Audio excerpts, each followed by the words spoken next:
we've been asking about this album for a couple of years now. Yeah. So where it was, and you said it was coming eventually, and now it's here. You heard it. Yeah. Well, I heard it. You can tell people can take your word for it. No? Yeah, but then then it doesn't come out, and I look bad. We wouldn't want that. Okay. I get the message. It's not like the Beastie Boys have to take forever to make an album. Their last opus was whipped together in just 6 months, and then they tossed off an all-instrumental quickie, too. But cobbling together the 27 tracks for their new album, still untitled, has taken 2.5 years.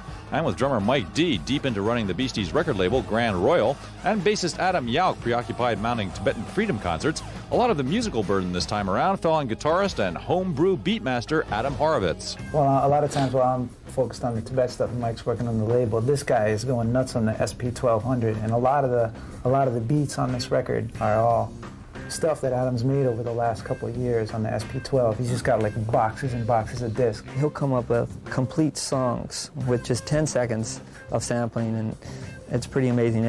He's got hundreds of discs just laying around, and he'll just pop in one disc and load it up and start playing it for us, and we'd be like, oh my God. It's times like this when I just can't stop. Can't wind your body without the body rock. Got schemes, schematic, blueprints on file. You got the attitude to make it all worthwhile. So as I take my time and realize, I wonder what it is I hope to find. I don't mean to brag, I don't mean to boast, but I'm intercontinental when I eat French toast. I have this plastic mechanical box called a sampler that's a SP1200 thing, and it's like this, and then the record player's there, and then you put the record on and it records into the thing, and then you can sort of chop off a little bit in front and a little bit at the end so you get exactly the part that you want.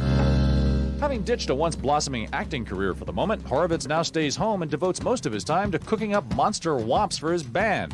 And he's so obsessively productive that, believe it or not, by last fall he had enough spare tracks to put together his own Little Herd side album on vinyl under the name BS 2000.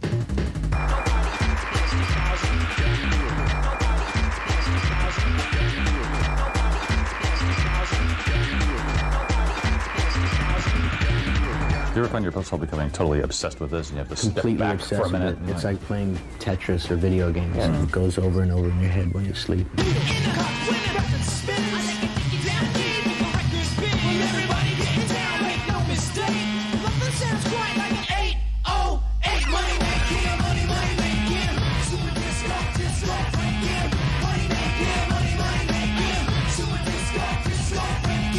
The new album isn't just one big digital dump, though. Real live instruments get equal time, although often in altered form. Some of the stuff that you hear on the album is really just us playing, like in this room, or stuff we did earlier, and others like playing live, and then other stuff is really where it was just chopped up like little bits of stuff that we all played together, where maybe we were like playing on the tape for like whatever, 15, 20 minutes, and we just took like 3 seconds.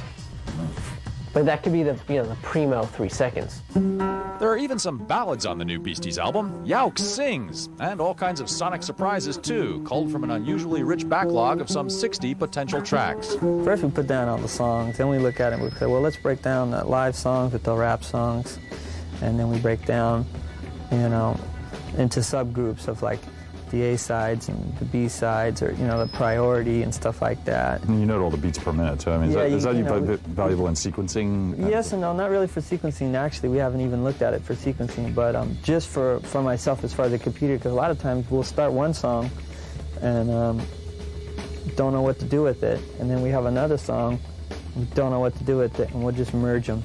Huh. And like, if they're the same tempo or close to it, you can just, we've done that.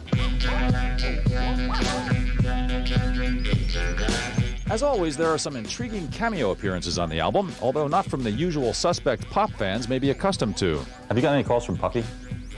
He's one of the songwriters we're talking to, but there are a number of songwriters. There's a couple in the country arena that we're interested in. Whoever's making hits. Actually, no. But there is one legendary presence on the album, one-time Grand Royal cover boy and celebrated reggae futurist Lee Scratch Perry, who's joined in the guest chair by Invisible Scratch Pickles DJ Mixmaster Mike, who gets his very own track. 3 MC MCs and one DJ. We be getting down with no delay. Mix master Mike, what you got to say? Bug out to the mic every single day. Mixmaster Mike may also turn up on tour with the Beasties later this year. And hey, speaking of touring, I will say this, 'cause I don't want to give away particulars about the outfits or specific routines, but for those who are watching, if you're familiar with Fame or Flashdance, these kind of things are going to be working in. We'll be feeding into the.